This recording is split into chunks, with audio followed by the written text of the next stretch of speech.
চীনের উজ্জ্বল আকাশ, সূর্যটা বেশ দারুণভাবে জ্বলছে আজ। এতে অবশ্য শীত কমেনি একটু। শীত সে শীতের মতোই প্রকোপ আকার ধারণ করেছে। বাংলাদেশের মোটা শীত পোশাকগুলোর ব্যবহার না করলেও চীনের এয়ারপোর্টে নেমেই সেগুলোর প্রয়োজন পড়ল জায়ান। পূর্বাশা আর ত্রিশামের খুব সুন্দরভাবে সেগুলো শরীরে জড়িয়ে কলেজের উদ্দেশ্যে রওনা হলো তিনজন। কিন্তু কলেজের সম্মুখে আসতেই আলাদা হয়ে গেল তিনজন।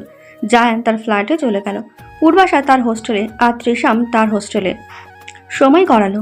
দিনের সূর্যটা ডুবে গিয়ে রাতের দেখা মিলেছে। ব্যস্ত শহরটা ভরে উঠেছে কৃত্রিম আলোয়। সেই দুপুরের আগে চীনের মাটিতে পা রেখেছে পূর্বাশারা, কিন্তু এখন অব্দি জায়ানের খবর নেই কোনো।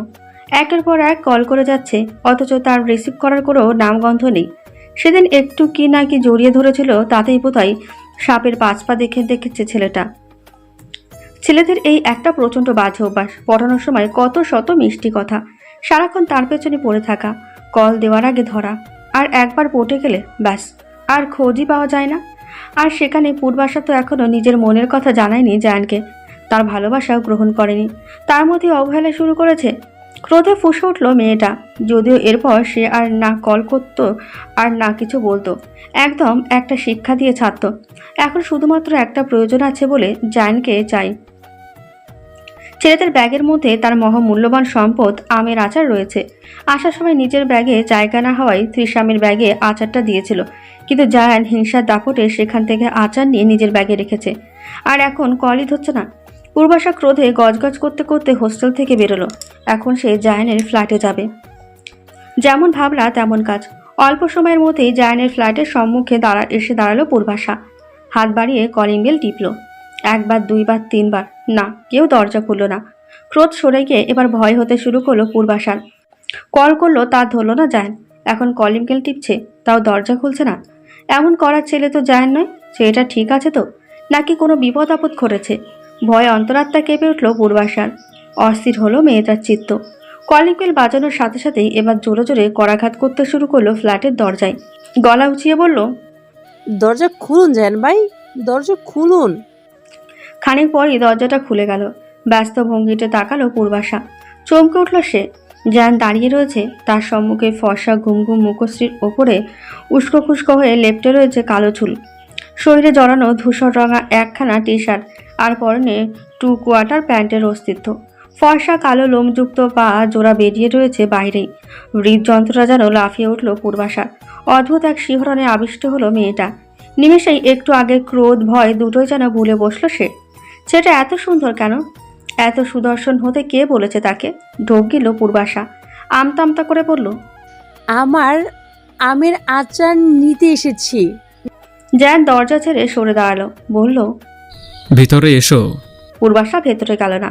এদিক ওদিক এলো মেঘলো দৃষ্টি মেলে বলল, না, ভেতরে যাব না আমি। আমাকে আমার আমের আচার দিন, আমি চলে যাব। জায়ান ভ্রু কুঁচকাল। তাকিয়ে দেখলো অপ্রস্তুত ভঙ্গিতে দাঁড়িয়ে থাকা পূর্বাশাকে। হয়তো বুঝলো সে কিছু। এমনিতেও পূর্বাশাকে তার থেকে অধিক কেউ বোঝে না। মেয়েটার মুখ দেখে সে মনের খবর বলে দিতে পারে। পূর্বাশার মুখ পানে তাকিয়ে ঠোঁট কামড়ে হাসলো জায়ান। অতঃপর আবার বলল, ভিতরে এসো। কতটুকু বলে আর পূর্বাশাকে কিছু বলার সুযোগ দিল না। সময় ব্যয় না করে চলে গেল ভেতরে। বেশ কিছুক্ষণ কেটে গেলেও জায়ান যখন আচার নিয়ে ফিরল না, তখন এক প্রকার বাধ্য হয়ে ভেতরে গেল পূর্বাশা। দেখলো জায়ান পায়ের উপর পা তুলে আয়েসি ভঙ্গিতে টিভি দেখছে। মেজাজ চটে গেল মেয়েটার। তাকে বাইরে দাঁড় করিয়ে কিনা এখানে এসে বসে টিভি দেখছে। পূর্বাশা এগিয়ে গিয়ে দাঁড়ালো জায়ানের পাশে। ঝাঁঝালো কণ্ঠে বলল, আগে বাইরে দাঁড় করিয়ে রেখে আপনি এভাবে বসে বসে টিভি দেখছেন? জায়ান টিভির দিকে দৃষ্টি রেখেই উত্তর দিল, তোমাকে বাইরে দাঁড়িয়ে থাকতে বলেছে কে? তোমাকে তো আমি ভিতরে আসতে বলে তবেই এলাম। দাঁতে দাঁত চাপলো পূর্বাশা, বলল, আমার আচার দিন, আমি চলে যাই। জায়ান উত্তর দিল না কোনো। সোফা থেকে উঠে গিয়ে দরজাটা আটকালো। অতঃপর একটা চিরুনি নিয়ে এসে বসে পড়লো সোফার পাশে মেঝেতে। চিরুনিটা পূর্বাশার পানে বাড়িয়ে দিয়ে বলল, মাথায় চিরুনি করে দাও তো। পূর্বাশার চোখ ছোট ছোট করে তাকালো জায়ানের পানে। মুখ বাঁকিয়ে বলল, আমি আপনার চুলে চিরুনি করতে আসিনি, এখানে এসেছি আচার নিতে। আচার দিন, চলে যাই। চুল এলোমেলো করে আমি আচার দিতে পারবো না। আগে চুল ঠিক করে দাও, তারপর তোমার আচার পাবে। পূর্বাশা আশ্চর্য হলো, অবাক সুরে বলল, আচারের সাথে চুলের কি সম্পর্ক? কে জানে, তোমাকে যা বলেছি তুমি তাই করো, নয়তো তোমার আচার আজ আর পাচ্ছ না তুমি।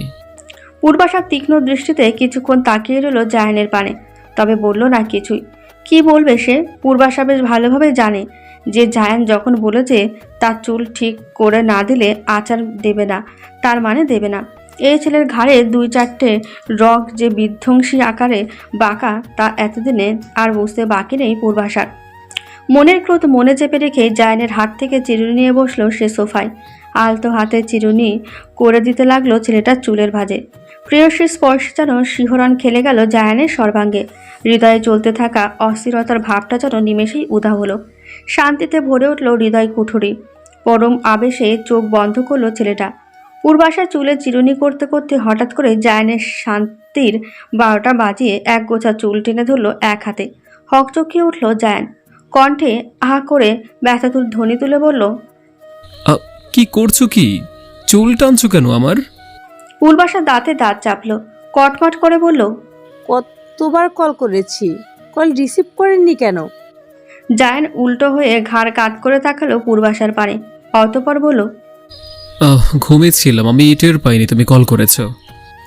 এত ঘুম কেন আপনার যে এতবার কল করলেও ধরতে পারেন না? এত ঘুম কোথায়? এতদিন বাড়িতে বাবার কাছে ছিলাম, রাতে ঠিক মতো ঘুমায়নি এতদিনও, আর তাই এসে ফ্রেশ হয়ে বিছানায় গা এলিয়ে দিতেই ঘুমিয়ে পড়েছিলাম বোধহয়। এইটুকু বলে থামলো জায়ান। পূর্বাশার পানে তাকিয়ে ঠোঁট টিপে হেসে বলল, তুমি আমাকে একবার বিয়ে করেই ফেলো না কৃষ্ণময়ী, বিশ্বাস করো সারা রাত আমি একটুও ঘুমাবো না, আর না তোমাকে একটু ঘুমাতে দেব। পূর্বাশার একটু সময় লাগলো কথাটা বুঝতে, তবে কথাটা মস্তিষ্কে হানা দেওয়ার সাথে সাথে কান গরম হয়ে উঠল মেয়েটার। কি নির্লজ্জ কথাবার্তা! লজ্জায় হাঁসফাঁস করে উঠল পূর্বাশা। জায়ানের চুল ছেড়ে দিয়ে এলোমেলো দৃষ্টি ফেলতে শুরু করলো এদিক ওদিক। জায়ান লক্ষ্য করলো তা। এবার সে সম্পূর্ণরূপে ঘুরে বসলো পূর্বাশার দিকে ফিরে, মৃদু কণ্ঠে শুধালো, আমাকে বিয়ে করছো কবে? পূর্বাশা অপ্রস্তুত হলো আরও, আমতা আমতা করে বলল, করবো না। আমি আপনি কি বিয়ে? কেন? জানি না। জায়ান হয়তো বলতে চাইলো আরও কিছু, কিন্তু তার আগেই ফ্ল্যাটের কলিং বেলটা বেজে উঠল। ছেলেটা আর কথা না বাড়িয়ে উঠে গেল। দরজা খুলে দেখতে পেল ডেলিভারি ম্যান এসেছে খাবার নিয়ে। বিশাল একটা খাবারের প্যাকেট। জায়ান খাবারের প্যাকেটটা নিজের হাতে নিল। ভেতরে সে 2টো প্লেট এনে খাবারগুলো নিয়ে বসলো আবার মেঝেতে। পূর্বাশারও হাত টেনে নামিয়ে বসালো মেঝের ওপরে। অতঃপর প্যাকেট থেকে একের পর এক খাবার বের করে পূর্বাশার পানে বাড়িয়ে দিতে দিতে বলল, খাওয়া শুরু করলো। পূর্বাশা বড় বড় চোখ করে তাকালো খাবারগুলোর দিকে, অবাক কণ্ঠেই বলল, এত খাবার কে খাবে? কেন, তুমি আর আমি? এত খাবার? আর তার সাথে আমি খেয়ে এসেছি, এখন খাবো না। আপনি আমার আমের আচার দিন, আমি চলে যাই। যাবে তা খেয়ে যাও, তোমার জন্যই আমি এত খাবার অর্ডার করে আছি। এখন তুমি না খেলে কতগুলো খাবারের অপচয় ঘটবে বুঝতে পারছো? প্রতিদিন বিশ্বে হাজার হাজার মানুষ না খেয়ে অনাহারে কাটায়, আর তুমি কিনা খাবার সম্মুখে পেয়েও অপচয় করবে? পূর্বাশা দ্বিরুক্তি করল না। নিশ্চয়ই খাবার অপচয় করাটা ঠিক হবে না তার। তাই আর কোনো কথা না ভেবে খাওয়া শুরু করলো সে। একটু তাড়াহুড়ো করেই খাওয়া শেষ করে উঠে দাঁড়ালো পূর্বাশা, অতঃপর বলল, আমার আচারটা দিন তাড়াতাড়ি, আমাকে এখনো হোস্টেলে ফিরতে হবে, নয়তো কর্তৃপক্ষ হোস্টেল বন্ধ করে দিবে। জায়ান ভাবলেশীন নির্বিকার ভঙ্গিতে বলল, তোমার হোস্টেল ইতিমধ্যে বন্ধ হয়ে গেছে। পূর্বাশা চমকালো। দ্রুত মোবাইল বের করে সময় দেখল। চোখ যেন কপালে উঠল তার। 11টার বেশি বেঁচে গেছে। এই জায়ানের কথায় কথায় এতক্ষণ সময়ের দিকে খেয়ালই ছিল না মেয়েটার। এখন কি করবে সে? কোথায় যাবে? হোস্টেলে গেলে হোস্টেল কর্তৃপক্ষ জীবনেও এখন ঢুকতে দেবে না তাকে। পূর্বাশা চিন্তিত হলো, অস্থির কণ্ঠে বলল, এখন কি হবে? আমি কোথায় থাকবো আজ রাতে? জায়ান তাকালো পূর্বাশার অস্থিরতায় ছায়া মুখ পানে। শীতল হলো তার দৃষ্টি, ঠান্ডা কণ্ঠে বলল, কেন, আমার ফ্ল্যাটে আমার সাথে থাকবে? চকিত হলো পূর্বাশা। চরম বিস্ময় নিয়ে তাকালো সে জায়ানের পানে। কি বলল ছেলেটা? সে আজ তার ফ্ল্যাটে থাকবে, তার সাথে, তাও বিয়ে ব্যতীত? এই ছেলের মাথায় কি ঘুরছে? নির্ঘাত এত কথার জালে পেঁচিয়ে ইচ্ছে করে জায়ান তাকে দেরি করিয়েছে। ফুঁসে উঠল পূর্বাশা, দাঁতে দাঁত চেপে বলল, আপনি ইচ্ছে করে আমাকে দেরি করিয়েছেন, তাই না? জায়ান খেতে খেতেই ভাবলেশীনভাবে জবাব দিল। অনেকটা। পূর্বাশা চটে গেল আরো, তাতানো কণ্ঠে বলল, আপনি একটা বদ বাজে পুরুষ মানুষ। আমি দরকার হলে রাস্তায় থাকবো। আজকে রাত তবুও তো আপনার ফ্ল্যাটে আপনার সাথে থাকবো না। জায়ান কোনো ভনিতা ছাড়াই জবাব দিল। দরজা ওইদিকে। পূর্বাশা অবাক হলো। জায়ান এত সহজে তাকে বলে দিল দরজা ওইদিকে। তবে সে অবাকতা বেশিক্ষণ টিকল না। ছেলেটার এমন গা ছাড়া ভাবে যেন ক্রোধের শরীর জ্বলে উঠল মেয়েটার। সে অগ্নিদৃষ্টি নিক্ষেপ করলো জায়ানের পানে। আজ রাতে তাকে এখানে রাখার জন্য এই বদ পুরুষ মানুষ কিনা এত বড়সড় একটা চাল খাটালো। বিয়ে ছাড়া এক ফ্ল্যাটে ছিছি, ভাবতেই তো মেজাজ বিগড়ে যাচ্ছে পূর্বাশার। বিয়ে ছাড়া এক বাড়িতে থাকা, লিভ ইন করা হয়তো চীনে ততটা খারাপভাবে নেওয়া হয় না। চীনে এসব খুব স্বাভাবিক ব্যাপার। তাই বলে কি তাদের দেশেও এসব স্বাভাবিক? তারা বাঙালি। এরা যেখানে যায় নিজের সংস্কৃতিকে সেখানেই বহন করে। পূর্বাশা ক্রোধে গজগজ করতে করতে দরজার কাছে গেল। ঠিক তখনই পিছু ডাকলো জায়ান। স্বাভাবিক কণ্ঠে বলল, রাতে রাস্তার পাশে থাকার সময় কোনো মাতাল এসে যদি তোমার সাথে কুতকুত খেলতে আগ্রহ প্রকাশ করে, তবে সেই দায়ভার কিন্তু আমার নয়। চীনের রাস্তায় মধ্যরাতে কিন্তু মাতালদের আনাগোনা রয়েছে বেশি।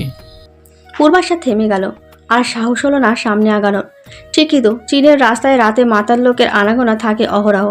যদিও সর্বস্থানে আবার পুলিশের টহল রয়েছে এই মাতালদের মাতলামা বন্ধ করতে, তবুও ভয় তো একটা থেকে যায়। পূর্বাশা ফিরে এলো আবার। মেঝেতে একটু পাশ ঘেঁষে বসলো জায়ানের। ছেলেটা খেয়ে যাচ্ছে এখনো। পূর্বাশা কণ্ঠ নরম করলো। নরম কণ্ঠে বলল, আপনি একটু আমাদের হোস্টেলের কর্তৃপক্ষকে কল করে বলুন না। আপনি বললেই তারা আমাকে ঢুকতে দিবে হোস্টেলে। জায়ান খাওয়া বন্ধ করলো। সরু দৃষ্টিতে তাকালো পূর্বাশার পানে। থমথমে কণ্ঠে বলল, কেন? হোস্টেলটা কি আমার দাদার নাকি আমার বাপের? জায়ানের কথায় ভেতরে ভেতরে তেতে উঠল পূর্বাশা। তবে সম্মুখে প্রকাশ করল না। এই মুহূর্তে তাকে রেগে গেলে চলবে না। এই ব্যাটা যেমন চাল খাটিয়ে তাকে এখানে ধরে রেখেছে, তেমনি একেই আবার তেল দিয়ে এখান থেকে বেরিয়ে হোস্টেলে ফিরতে হবে। পূর্বাশা জোরপূর্বক ওষ্ঠে হাসি ফুটালো। নরম কণ্ঠে বলল, আপনার মা তো দীর্ঘদিন ওই কলেজে কাজ করেছেন, সেই সুবাদে হোস্টেলের কর্তৃপক্ষ আপনার কথা শুনবে। জায়ান আর চোখে তাকালো পূর্বাশার পানে। আবার খাবার মুখে দিতে দিতে বলল, আমার মা মেডিকেল সেক্টরে ছিল, হোস্টেল সেক্টরে না। পূর্বাশা যেন এবার আর নিজের ভেতরকার ক্রোধ চেপে রাখতে পারল না। টক বগিয়ে উঠে দাঁড়ালো সে। দাঁতে দাঁত চেপে বলল, আপনি একটা বদ খারাপ বাজে লোক। জায়ান গা ছাড়াভাবে উত্তর দিল। তারপর পূর্বাশা রেগে মেগে আশেপাশে খুঁজলো। আর কি বলা যায়? শেষে কিছু না পেয়ে বলল, আপনি একটা পেটুক। সেই কখন থেকে খেয়ে যাচ্ছেন, থামার নাম গন্ধ নেই কেন? জায়ান তবুও খাওয়া বন্ধ করলো না। খেতে খেতেই জবাব দিল, সকালে খাইনি, দুপুরে খাইনি, রাতে খাইনি, 3 বেলা মিলিয়ে খাচ্ছি। একটু বেশি তো খাবোই, তাই না? পূর্বাশা যেন অবাক হলো জায়ানের কথায়। অবাক কণ্ঠেই বলল, আপনি সারাদিন না খেয়ে আছেন? হুম। পূর্বাশা আর বিরক্ত করলো না। খাক লোকটা, সারাদিন না খেয়েছিল। জায়ান একটু সময় নিয়ে খাওয়া দাওয়া শেষ করে উঠে দাঁড়ালো। খাওয়া শেষে বাসনগুলো পরিষ্কার করতে নিতেই তাকে বাধা দিল পূর্বাশা। বলল, আমি করছি। জায়ান আর দ্বিরুক্তি করলো না। পূর্বাশা সকল এঁটো বাসন নিয়ে গেল রান্নাঘরে। সুন্দরভাবে ধুয়ে গুছিয়ে রেখে আবার ফিরে এলো ড্রয়িং রুমে। এ কক্ষে পা রাখতে যেন চমকে উঠল সে। জায়ান কক্ষের উজ্জ্বল আলো নিভিয়ে ড্রিম লাইট জ্বালিয়ে দিয়েছে ইতিমধ্যেই। পূর্বাশার হৃদয় কাঁপল। মতলব কি এর? এত তাড়াতাড়ি হুট করে আলো বন্ধ করার মানে কি? এমনি খারাপ কিছু জায়ান তার সাথে করার চেষ্টা করবে না, সে বিশ্বাস ছেলেটার ওপর আছে পূর্বাশার।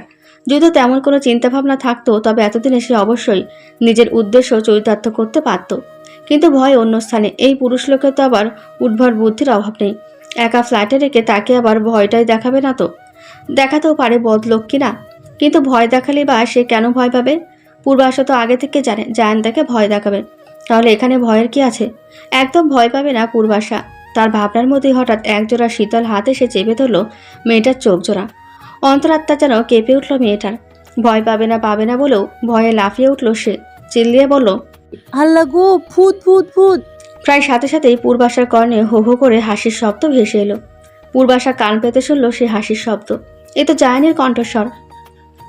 তার মানে জায়ানি এভাবে ভূতের মতো এসে চোখ চেপে ধরেছে, তার ভয় দেখিয়েছে, এখন আবার হাসছে। ফুঁসে উঠল পূর্বাশা। দাঁতে দাঁত চেপে বলল, অভদ্র বদলোক একটা, এইভাবে ভয় দেখালেন কেন?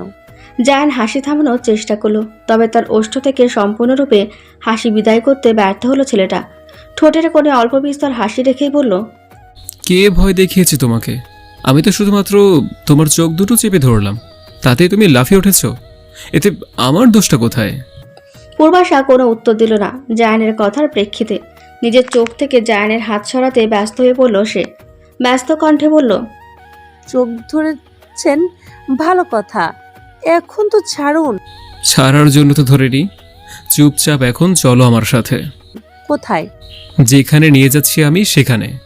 কথাটা শেষ করেই বলে পূর্বাশার চোখ চেপে ধরে রেখেই সম্মুখের দিকে হাঁটা ধরল জায়ান। খানিক পরে ফ্ল্যাটের বাইরে রাস্তার ধারে এসে সে চোখ ছেড়ে দিল মেয়েটার। পূর্বাশা পিটপিট করে চোখ খুলল। সম্মুখের দিকে তাকাতে যেন চমকে উঠল সে। গোল গোল চোখে তাকালো রাতের আকাশের পানে। রাস্তার ধারে ল্যাম্পপোস্টের আলোয় স্পষ্ট দেখা যাচ্ছে চারিদিক। সাদা বরফে ছেয়ে গেছে রাস্তাঘাট। আকাশ ফেটে বৃষ্টির মতো শুভ্র বন্যা তুষার পতিত হচ্ছে ভূমিতে। কি অভূতপূর্ণ দৃশ্য! পূর্বাশা এই প্রথম নিজের চোখে তুষারপাত দেখছে। অন্যরকম এক অনুভূতিতে হৃদয় ছেয়ে যাচ্ছে তার। তার যেন মনে হচ্ছে আকাশ ফেটে তুষার নয়, বরং শুভ্র তুলার আবির্ভাব ঘটেছে। মুগ্ধ নয়নে সে অবলোকন করতে শুরু করলো চারপাশটা। পূর্বাশার এই মুগ্ধতার মধ্যেই হুট করে ওপর থেকে কি যেন একটা পড়লো মেয়েটার শরীরের ওপর। হকচকিয়ে উঠল পূর্বাশা। আকস্মিক ঘটনায় নিজের ভারসাম্য রক্ষা করতে না পেরে ধপ করে বসে পড়ল বরফের ওপরে। নিজের শরীরের দিকে তাকিয়ে দেখলো বেশ বড়সড় এবং মোটা একটা শীত পোশাক তার ছোট্ট শরীরটার ওপরে পড়ে আছে। পূর্বাশার আর বুঝতে বাকি রইল না এই মহান কাজ কার। মেয়েটা বিরক্তি ভরা দৃষ্টিতে তাকালো জায়ানের পানে। জায়ান একটু বেঁকে গিয়ে হাত বাড়িয়ে দিল পূর্বাশার পানে। অতঃপর বলল, হাত ধরে উঠে আসো। ভেঙচি কাটল পূর্বাশা। যদি হাত না ধরে তোলারই হয় তবে ফেলে কেন দিলি? মেয়েটা উঠল না জায়ানের হাত ধরে। নিজের বরফের ওপর ভর দিয়ে ওঠার চেষ্টা করলো, কিন্তু বরফের পর হাত পড়তে যেন অন্তরাত্মা কেঁপে উঠল পূর্বাশার। শরীরে তো মোটা শীত পোশাক আর পায়ে মোজা, তাই বরফের ঠান্ডা শরীরে লাগেনি ততটা। তবে নগ্ন হাতে বরফ তার শীতলতা ঠিকই পুড়ে দিয়েছে। খাওয়ার সময় যে হাতের মোজাগুলো সে খুলে রেখেছিল তা তো ভুলেই বসেছিল। মেয়েটার হাত তাতে দাঁত লেগে যাচ্ছে যেন ঠান্ডায়। দ্রুতই বরফ থেকে হাত সরিয়ে নিল পূর্বাশা।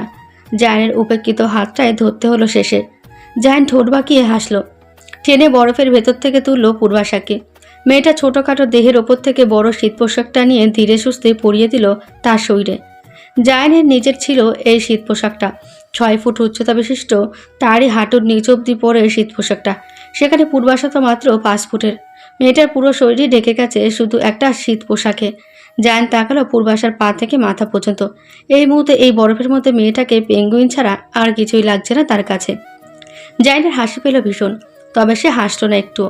পরে দেখা যাবে তার হাসি দেখে আবার তেলে বেগুনে জ্বলে উঠবে পূর্বাশা। আর তারপর ঝগড়া। এই মুহূর্তে জায়ান তার প্রেয়সীর সাথে ঝগড়ায় নামতে মোটেই ইচ্ছুক নয়। জায়ানের শীত পোশাকটা পরে বেশ ভালোই হচ্ছে পূর্বাশার। শীত পোশাকটা বড় হওয়ায় আরও ভালো হয়েছে তার। পায়ে খুব একটা ঠান্ডা লাগছে না। তবে এই মুহূর্তে পূর্বাশার মনে ভীষণ এক স্বাদ জাগলো। ইচ্ছে হলো ছোট ছোট তুষার কণাগুলো একটু ছুঁয়ে দিতে। হৃদয়ে ভীষণ মুগ্ধতা নিয়েই সে হাত বাড়িয়ে ধরতে চাইলেও তুষার কণাগুলো, কিন্তু তখনই তার কার্যে ব্যাঘাত ঘটিয়ে হাতের মধ্যে তৎক্ষণাৎ মোজা পরিয়ে দিল জায়ান। বিরক্ত হলো পূর্বাশা। এমন একটা মুহূর্তে যদি এমন কেউ করে, মেজাজটা বিগড়ে গেল পূর্বাশা। চোখ মুখ কুঁচকে বলল, এটা কি হলো? জায়ান ততটা পাত্তা দিল না পূর্বাশার রাগকে। সে মেয়েটার এক হাতে মোজা পরিয়ে অন্য হাতেও মোজা পরিয়ে দিল সুন্দরভাবে। অতঃপর স্বাভাবিক কণ্ঠেই বলল, এমনিতেই তো ওইটুকুর দেহ, তার মধ্যে ভালোভাবে শীতের কাপড় শরীরে না জড়িয়ে এই তুষারপাতের মধ্যে দাঁড়িয়ে থাকলে একটু পর দেখা যাবে পূর্বাশা থেকে তুষার বর্ষাতে পরিণত হয়ে আছো। কপট রাগ দেখালো পূর্বাশা। ঝাঁঝালো কণ্ঠে বলল, তাই বলে আপনি এইটুকু তুষার স্পর্শ করতে দিবেন না আমাকে? জায়ান শীতল দৃষ্টিতে তাকালো পূর্বাশার পানে। ঠান্ডা কণ্ঠে বলল, হাতে মোজা পরিয়ে দিয়েছি, এখন যত খুশি স্পর্শ করো তুষার। আমি কি বারণ করেছি নাকি? পূর্বাশা একবার বিরক্তি ভরা দৃষ্টি নিক্ষেপ করলো জায়ানের পানে। অতঃপর পেঙ্গুইনের মতো লাফিয়ে লাফিয়ে গেল সম্মুখের দিকে। বরফের মধ্যে কি আর এই সাধারণ জুতো পরে স্বাভাবিকভাবে হাঁটা যায় নাকি? বেশি রাত হওয়ায় মানুষজনও ছিল না চারিদিকে। পূর্বাশা যেন আরও সুযোগ পেল। মানুষ থাকলে হয়তো অস্বস্তি বোধে একটু তুষার স্পর্শ করেও দেখতে পারত না। যদিও জায়ান এখানে আছে, তবে তাতে খুব একটা অস্বস্তি হচ্ছে না পূর্বাশার। পৃথিবীর এই একটা মানুষ যার সম্মুখে পূর্বাশার অস্বস্তিবোধটা কম হয়, যার সম্মুখে মেয়েটা নিজের হাসি, আনন্দ, দুঃখ, কষ্ট এখন উজাড় করে দিতে পারে। আগের মতো ইতস্তত বোধে আষ্টেপৃষ্ঠে ধরে না তাকে। পূর্বাশা বেশ উৎফুল্ল হয়ে পেঙ্গুইনের মতো ছুটে বেড়াতে শুরু করলো। এদিক থেকে ওদিক কিঞ্চিত সময় নিয়ে দৌড়াদৌড়ি করার পরে হঠাৎ তার হৃদয়ে একটা প্রশ্নের উদয় হলো। ছোটাছুটি থামিয়ে দিল পূর্বাশা। ভ্রু কুচকে তাকালো জায়ানের পানে, সন্ধিয়ান কণ্ঠেই প্রশ্ন করলো। আপনি কিভাবে জানেন আজ তুষার পড়বে? আবহাওয়া সংবাদে দেখেছি। পূর্বাশার কুচকানো ভ্রুজোড়া কুচকে এলো আরও। কপালে ভাঁজ ফেলে সে ফের প্রশ্ন করলো। এই জন্যই আপনি আমাকে বিভিন্ন তাল বাহানায় হোস্টেলে না যেতে দিয়ে এখানে রেখে দিয়েছেন, তাই না? হুম। জায়ানের সর্বদার মতো গা ছাড়া জবাব। তবে প্রতিবার ছেলেটার এমন গা ছাড়া ভাবের পূর্বাশা রেগে গেলেও এবার ভেঙচি কাটল সে। মুখ বাঁকিয়ে বলল, তাকে বললেই হতো, এত কায়দা করে রাখার কি ছিল? তোমাকে আগে বলে 100 প্রশ্নের উত্তর দিয়ে তেল দিয়ে রাখার চেয়ে এমন কায়দা করে রাখাটা আমার কাছে অধিক সহজ মনে হয়েছে, তাই। পূর্বাশা একবার বিরক্তি ভরা দৃষ্টি নিক্ষেপ করলো জায়ানের পানে, তবে বলল না কিছুই। কথায় কথা বাড়ে। এমন একটা সুন্দর মুহূর্তে সে কিছুতেই এই লোকের সাথে ঝগড়া করে নষ্ট করতে ইচ্ছুক নয়। পূর্বাশা হাত বাড়িয়ে ছোঁয়ার চেষ্টা করলো ক্ষুদ্র ক্ষুদ্র বরফ কণাগুলো। এদিক ওদিক ছোটাছুটি করে বরফের স্বাদ নিতে ব্যস্ত হয়ে পড়েছে। জায়ানের দৃষ্টিতে মুগ্ধতা ছড়িয়ে পড়ল। মুগ্ধ দৃষ্টিতে সে তাকিয়ে রইল পূর্বাশার হাসি খুশি মুখটার পানে। চীনে আসার পর মেয়েটাকে এত খুশি সে কখনো হতে দেখেনি আগে। আজ প্রথমবারের মতো মেয়েটার ওষ্ঠে উপচে পড়া হাসির আবিষ্কার করতে পেরেছে জায়ান। জায়ানের ভীষণ হিংসা হলো তুষারগুলোকে। তার প্রেয়সী তাকে দেখে তো কখনো এত আনন্দিত হয় না যতটা এই তুষারপাত দেখে হচ্ছে। আবার এই তুষারগুলো কেমন আলতোভাবে ছুঁয়ে দিচ্ছে পূর্বাশাকে। সে থাকতে কেন অন্য কিছু ছুঁয়ে দেবে তার প্রিয়তমাকে? হৃদয়ে হিংসার আবির্ভাব ঘটলেও শুধুমাত্র পূর্বাশার খুশির জন্য তা সে দমন করল। আরও কিছুটা সময় নিয়ে জায়ান দেখল পূর্বাশাকে। যখন দেখলো মেয়েটা ছোটাছুটি করতে করতে তার থেকে দূরে চলে যাচ্ছে, তখন সেও ছুট লাগালো পূর্বাশার পেছনে। গলা উঁচিয়ে বলল, এই পেঙ্গুইন, দাঁড়াও। পূর্বাশা থমকে দাঁড়ালো। আশেপাশে তাকিয়ে পেঙ্গুইন খোঁজার চেষ্টা করলো। প্রথমে ভেবেছিল হয়তো বরফের মধ্যে পেঙ্গুইনের আবির্ভাব ঘটেছে, কিন্তু যখনই তার মস্তিষ্কে হানা দিল পেঙ্গুইনটা তাকে বলা হয়েছে, তখনই তেলে বেগুনে জ্বলে উঠল সে। ঝাঁঝালো কণ্ঠে বলল, পেঙ্গুইন কে? জায়ান হাসলো, এক ভ্রু নাচিয়ে জবাব দিল, কেন তুমি? আমার ছোটখাটো একটা পেঙ্গুইন। পূর্বাশা যেন তেতে উঠল আরো। আশেপাশে কিছু খুঁজলো ক্ষিপ্ত দৃষ্টিতে, কিন্তু তেমন কিছু না পেয়ে কতগুলো বরফ তুলে নিল হাতের মধ্যে।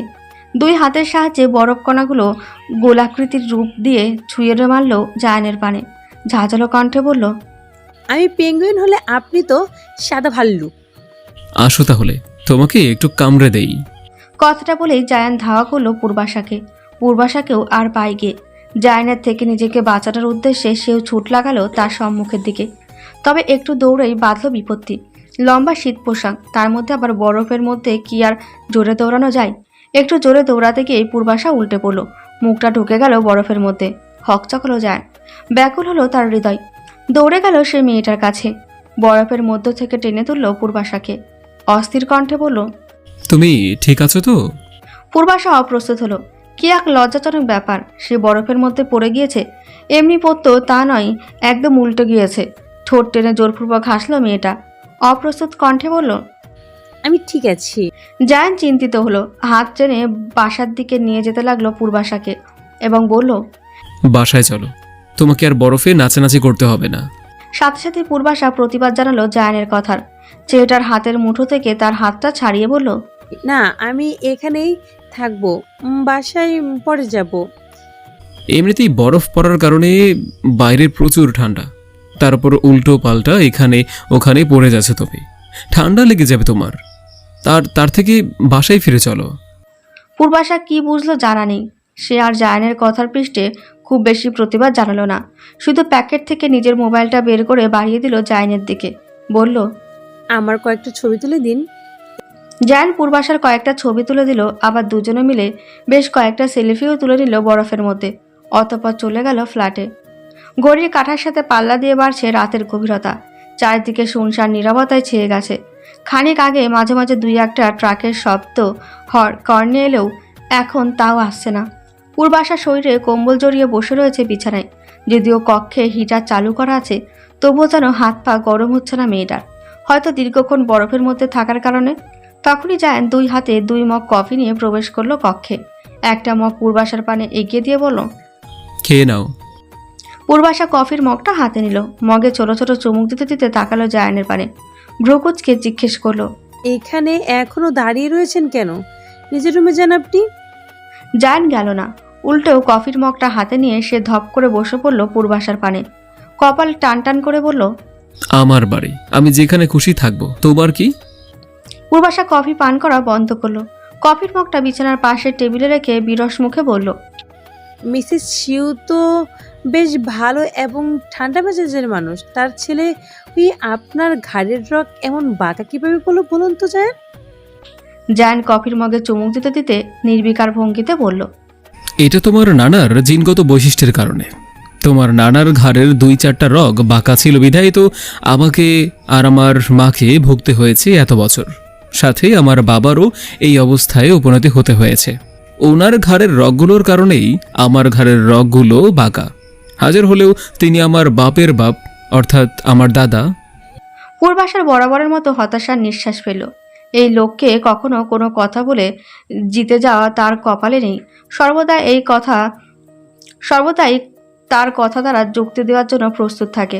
তপ্ত নিঃশ্বাস ফেলল পূর্বাশা। বিছানা থেকে উঠে দাঁড়িয়ে বলল, ঠিক আছে, আপনি থাকুন এ রুমে, আমি বরং অন্য রুমে যাই। কথাটা বলেই পূর্বাশা পা বাড়ালো রুমের বাইরের দিকে, কিন্তু যেতে পারল না। পেছন থেকে তার হাত টেনে ধরল জায়ান। পূর্বাশা থমকে দাঁড়ালো, পেছনে ঘুরে ভ্রুকুচকে তাকালো জায়ানের বানে। অতঃপর বলল, সমস্যা কি? জায়ান দুষ্টু হাসলো, ওপরের ঠোঁট দ্বারা নিচের ঠোঁট কামড়ে ধরে বলল, আজ ভাবছি তোমার সাথে ঘুমাবো। শিউরে উঠল পূর্বাশা। কি বিদঘুটে ছেলেটার ঠোঁট কামড়ানো, ঠিক যেন ছি ছি ছি ভাবতে শরীর ঝাঁকুনি দিয়ে উঠল পূর্বাশার। দ্রুত হাত ঝাড়া দিয়ে জায়ানের হাত থেকে নিজের হাতটা ছাড়িয়ে নিল মেয়েটা। অপ্রস্তুত ভঙ্গিতে বলল, আ আপনি একটা অসভ্য নির্লজ্জ পুরুষ মানুষ। জায়ান উঠে দাঁড়ালো, পূর্বাশার পানে এগিয়ে যেতে যেতে বলল। আমি জানি। জায়ানকে নিজের দিকে আসতে দেখে পূর্বাশা যেন অপ্রস্তুত হলো আরও। হৃদযন্ত্রটা কেঁপে উঠছে বারংবার। অজানা ভয়ে সংকোচে শরীর মনে শিহরণ জাগছে বারবার। জায়ানকে নিজের আরও নিকটে আসতে থেকে ঢোক গিলল পূর্বাশা। এক দৌড়ে চলে গেল রুমের বাইরে। আশেপাশে নজর বুলিয়ে অন্য রুমে ঢুকে দরজা আটকে দিল দ্রুত। জায়ান হেসে উঠল, ঘর কাঁপিয়ে হাসল সে। বেলা গড়িয়েছে। সকালে সূর্যটা আকাশে দেখা দিয়ে বেশ অনেক সময় আগেই। নিস্তব্ধ শহরটাও তার ব্যস্ততায় ভরে উঠেছে। পূর্বাশা আজ জায়ান মাত্রই কলেজে এসেছে। সকালে ঘুম থেকে উঠে ফ্রেশ হয়ে একদম খেয়ে দিয়ে কলেজে পৌঁছেছে তারা। পূর্বাশা কলেজে পদার্পণ করে জায়ানের থেকে বিদায় নিয়ে গেল তার হোস্টেলের দিকে। নিজ হোস্টেলের কক্ষের সম্মুখে দাঁড়িয়ে দরজায় আঘাত করতেই সেনজে এসে দরজাটা খুলে দিল। চোখে মুখে মেয়েটার লাজুক ভাব। পূর্বাশা ভ্রু কুচকালো, এর আবার কি হয়েছে? হঠাৎ তাকে দেখে লজ্জা পাচ্ছে কেন মেয়েটা? নিজের ভ্রুদয় কুচকে রেখেই কক্ষের ভেতরে প্রবেশ করলো। সুজা আর জেফির পাড়ে তাকিয়ে যেন আরও অবাক হলো পূর্বাশা। তাদের চোখ মুখেও লাজুকতার ছাপ। আবার তিনজন কি কি যেন ফিসফিস করে বলছে, সাথে তার দিকে তাকিয়ে ঠোঁট টিপে হাসছে। পূর্বাশার অস্বস্তি হলো, এরা তার দিকে তাকিয়ে এমন কেন করছে? তবে কি তার মুখে কিছু লেগে আছে? পূর্বাশা দ্রুত আয়নার কাছে গেল। আয়নার প্রতিবিম্বে নিজের চেহারাটা উল্টে পাল্টে দেখল। না, তেমন কিছুই তো নজরে পড়ছে না। তাহলে এদের এমন অদ্ভুত আচরণের কারণ কি? পূর্বাশা এবার গিয়ে মুখোমুখি দাঁড়ালো সেনজে, জেফি আর সুজার সম্মুখে। সন্ধিহান কণ্ঠে শুধালো, কি হয়েছে? তিনজনে লাজুক হাসলো। তবে তার মধ্যে থেকে জেফি উঠে জিজ্ঞেস করলো, রাত কেমন কাটলো? জায়ান ভাই এত তাড়াতাড়ি তোমাকে ছেড়ে দিল? এইটুকু বলে আবার লাজুক হাসলো তিনজন। পূর্বাশা চমকালো, অপ্রস্তুত হলো বেশ। এরা কোন রাতের কথা বলছে এরা? তবে কি এরা জেনে গেছে কাল রাতে পূর্বাশা জায়ানের সাথে ছিল? কিন্তু কিভাবে জানলো? নাকি কাল রাতে হোস্টেলে ফেরেনি বলে সন্ধ্যের বসে এরা এই কথা বলেছে? আমতামতা শুরু করলো পূর্বাশা, তুতলিয়ে বলল, কেন রাতের কথা বলছো তোমরা? আর রাতে আবার জায়ান আসবে কোথা থেকে? পূর্বাশার কথা শেষ হতে না হতেই সুজা তার মোবাইলে কিছু একটা বের করে ধরলো পূর্বাশার সম্মুখে। মোবাইলের স্ক্রিনের দিকে তাকাতেই চোখ দুটো বড় বড় হয়ে গেল পূর্বাশার। এ তো জায়ানের উইচ্যাট অ্যাকাউন্ট, যেখান থেকে 4 ঘন্টা আগে একটা ভিডিও পোস্ট করা হয়েছে। ভিডিওতে স্পষ্ট দেখা যাচ্ছে রাতের আধারে পূর্বাশা বরফের মধ্যে ছোটাছুটি করছে। ভিডিওটা দেখতে দেখতে মেয়েটার চোখ পড়ল ভিডিওটার ক্যাপশনের পানে। বেশ সুন্দর করে এই ক্যাপশনটা লেখা, উইথ মাই পার্সোনাল পেঙ্গুইন, আমার ব্যক্তিগত পেঙ্গুইনের সাথে। হঠাৎ এমন কিছু দেখে হয়তো পূর্বাশার রেগে যাওয়া উচিত ছিল, কিন্তু মেয়েটা রাগল না। উল্টো তার হৃদয় ছেয়ে গেল প্রশান্তিতে। আনন্দিত হলো তার মন। আর এই আনন্দ থেকেই এক দুঃসাহসিক কর্ম ঘটিয়ে ফেলল পূর্বাশা।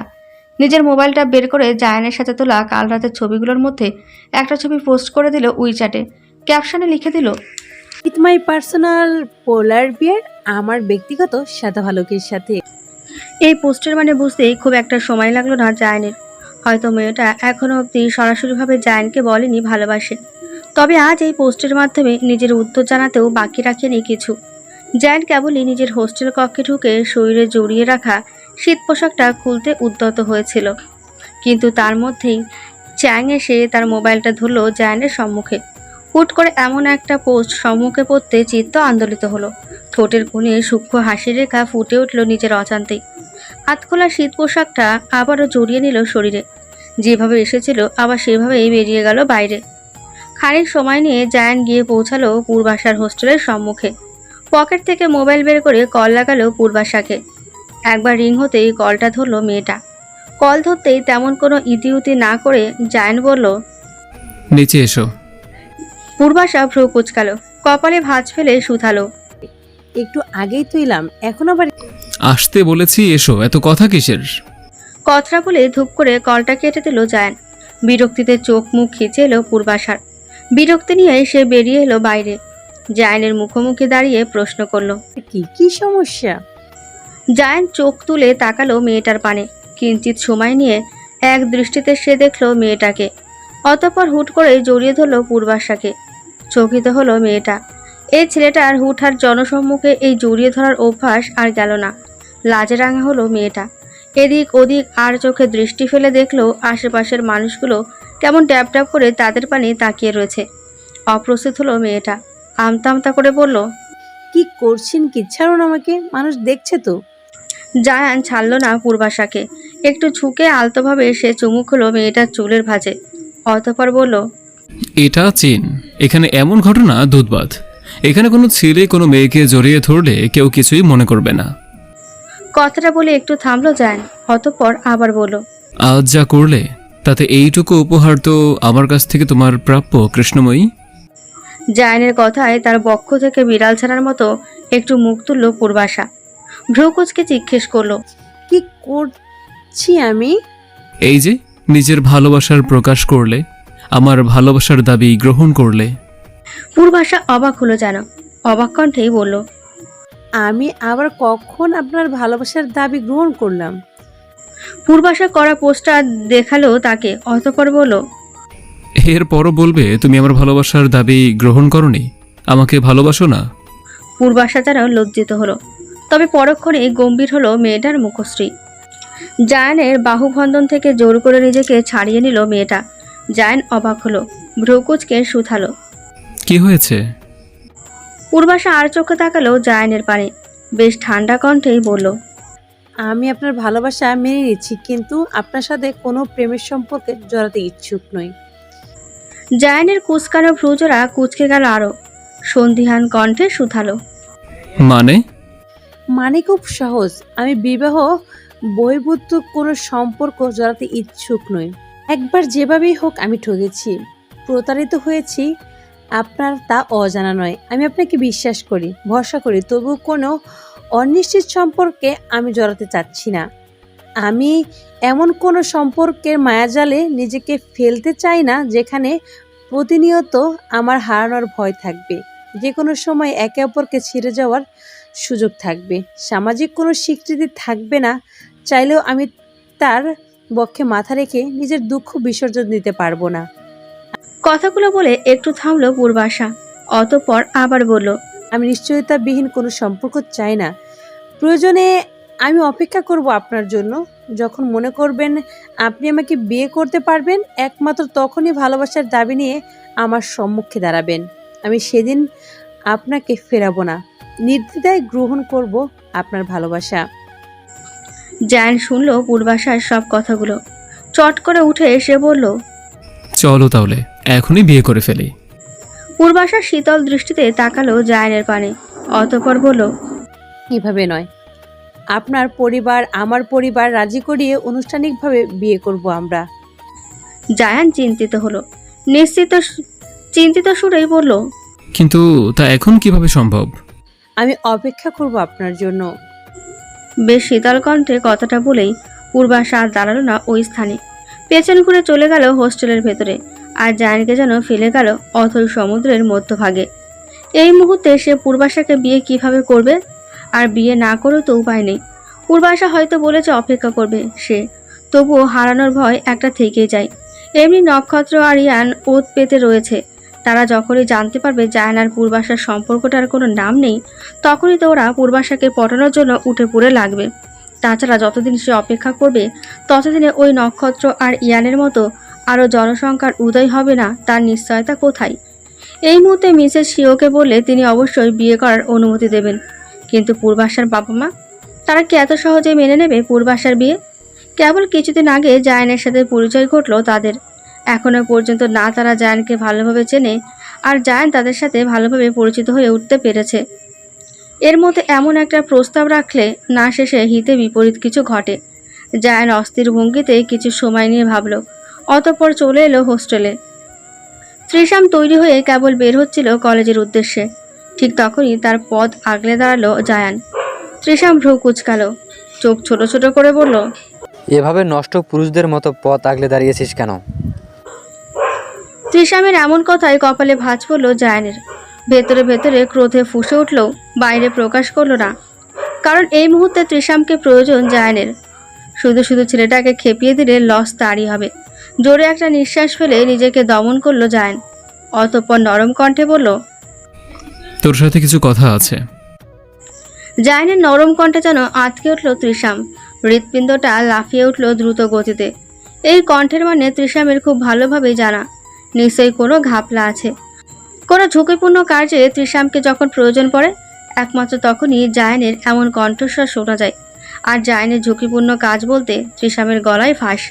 ত্রিশাম ঢোক গিলল, দ্রুত জায়ানের সম্মুখ থেকে কেটে পড়তে বলল, আমার কলেজে দেরি হয়ে যাচ্ছে, আমি যাই, এসে বরং তোর কথা শুনবো। কথাটা বলেই ত্রিশাম চলে যেতে উদ্যত হলো। জায়ান আবার তার পথ আগলে দাঁড়ালো, মলিন কণ্ঠে বলল, আমার জীবনের থেকে তোর কলেজ বড় হয়ে গেছে ত্রিশাম।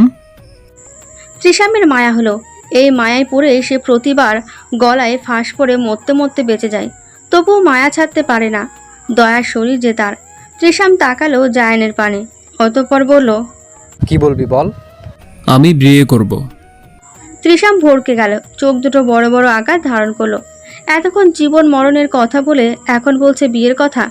এর মাথাটা খারাপ হয়েছে নাকি? এখন অবধি তাদের পড়াশোনা শেষ হয়নি, এখনো 1 বছরের মতো আছে কোর্স সম্পূর্ণ করতে।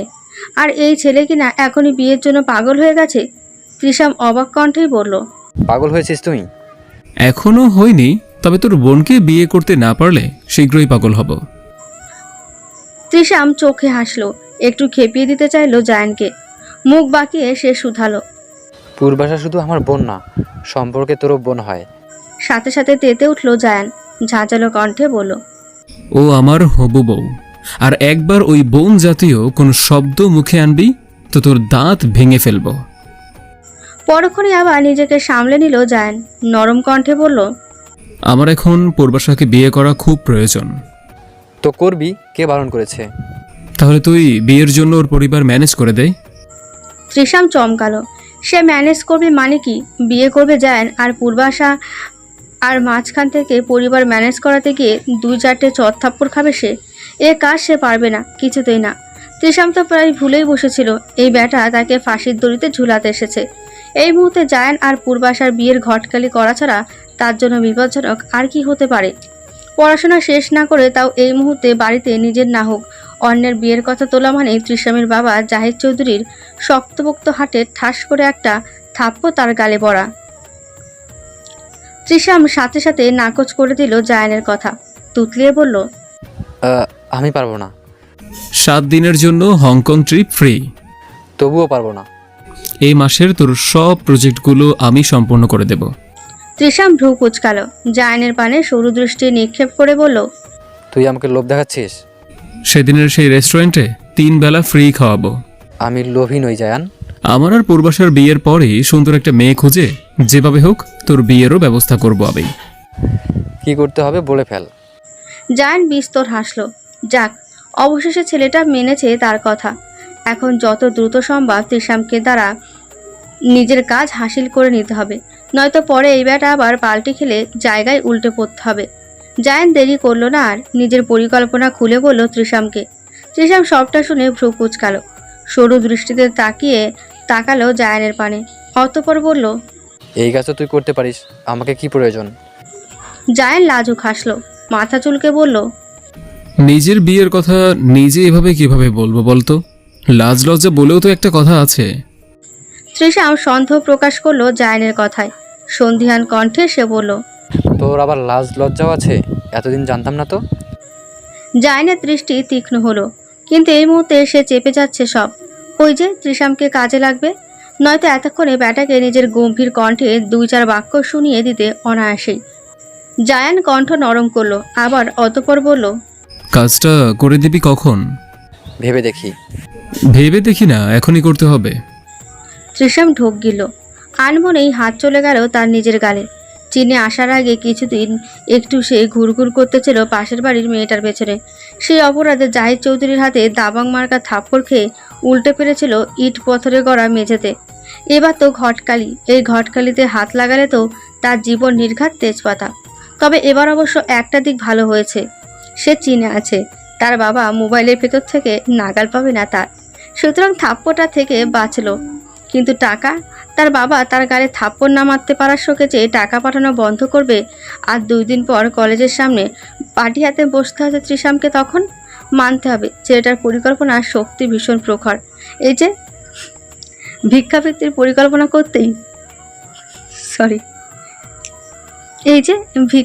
পরিকল্পনা করতেই তৃষামের চোখের সম্মুখে ভেসে উঠল সে ছেঁড়া ফাটা জামা কাপড় পরে একটা ভাঙা বাটি হাতে তারই কলেজের সম্মুখে বসে আছে, আর রাস্তা দিয়ে হেঁটে চলা জনমানবকে করুণ কণ্ঠে বলছে, আফা গো, ও আফা, 2টা টাকা দিয়ে যান, 2 দিন ধইরা কিছুই খাই নাই। চোখের সামনে এমন ভয়ঙ্কর দৃশ্য ভেসে উঠতে আটকে উঠল তৃষাম। শুকনো ঢোক গিলল কয়েকটা, আমতা করে জায়ানকে বলল, এত তাড়াহুড়া কিসের? ধীরে ধীরে বলি। জায়ান অধৈর্য হলো, ব্যস্ত কণ্ঠে বলল, বউ পালিয়ে যাচ্ছে না, তবে বউকে পালিয়ে নেওয়ার চেষ্টা হতে পারে। ভ্রু কুচকালো তৃষাম, প্রশ্ন করলো, মানে? কিছু না, আমার কাজটা করে দে।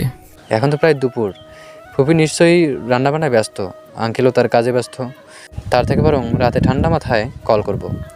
জায়ান বুঝলো তৃষামের কথা, খুব একটা ভুল বলেনি ছেলেটা। এসব কথা কি আর এভাবে যখন তখন বলা যায়? এসব বলতে হয় ঠান্ডা মাথায়।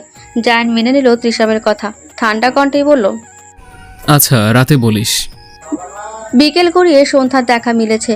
সূর্যের চকচকে আলোকরশ্মি বিদায় নিয়ে পুরো শহর ভরে উঠেছে, অথচ তৃষামের দেখা নেই কোনো। জায়ান অশান্ত ভঙ্গিতে পায়চারি করছে হোস্টেল কক্ষে। ছেলেটা কি তাহলে জায়ানকে বোকা বানিয়ে পালালো?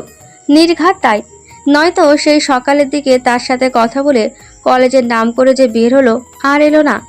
জায়ান ফুঁসে উঠল, একবার হাতের কাছে পেলে তৃষামে দফা রফা করে ছাড়বে সে। কতদিন আর গা ঢাকা দিয়ে থাকবে? ফিরতে তো তাকে হবেই। কলেজ আর হোস্টেল ছেড়ে যাওয়ার জায়গা আছে নাকি আর? চারদিকে যানবাহন আর জনসমাগমে ভরপুর। তৃষাম হাঁটছে রাস্তার পাশ ধরে। হোস্টেলে ফিরতেও তার ভয় লাগছে, গেলে আবার জায়ান আষ্টে পিষ্টে ধরবে তাকে। ওই ব্যাটার পাল্লাই পড়ে জায়ানের কাজটা করবে বলে স্বীকার করেছে, এখন না করেও তো উপায় নেই। অবশ্য জায়ান যা, সে যদি না বলেও থাকে তাহলে সেই নাকে হ্যাঁতে রূপান্তর করেই ছাড়বে। তৃষামের এখন মনে হচ্ছে তার জীবনের সবচেয়ে বড় ভুল হলো জায়ানকে বন্ধু করা। তারপর বন্ধু ছিল, যাই ছিল, এখন আবার ভাই। এ কেমন অবিচার তার প্রতি? তপ্ত নিঃশ্বাস ফেলল ছেলেটা। আজ আর হোস্টেলে না ফেরার সিদ্ধান্ত নিল সে। বাইরে হোটেলেই কাটিয়ে দেবে আজ রাতটা ভেবে নিল। কি একটা অবস্থা! ওই বজ্জাটার জন্য তাকে এখন হোস্টেল রেখে হোটেলে থাকতে হচ্ছে। কিন্তু কাল কি করবে সে? কাল তো হোস্টেলে ফিরতেই হবে। পরক্ষণে তৃষামের মনটা আবার বলে উঠল, যেমন ভাবনা তেমন কাজ। আশেপাশের অনেকটা হোটেল খুঁজে খুঁজে একটা হোটেল পছন্দ হলো তার। অবশ্য পছন্দ বলতে দামে পছন্দ হয়েছে। এখানে এক রাত থাকা খাওয়ার খরচ খুবই কম। আচ্ছা, এত কম খরচ কেন? বোধগম্য হলো না তৃষামের। অতটা চিন্তা ভাবনাও সে করল না।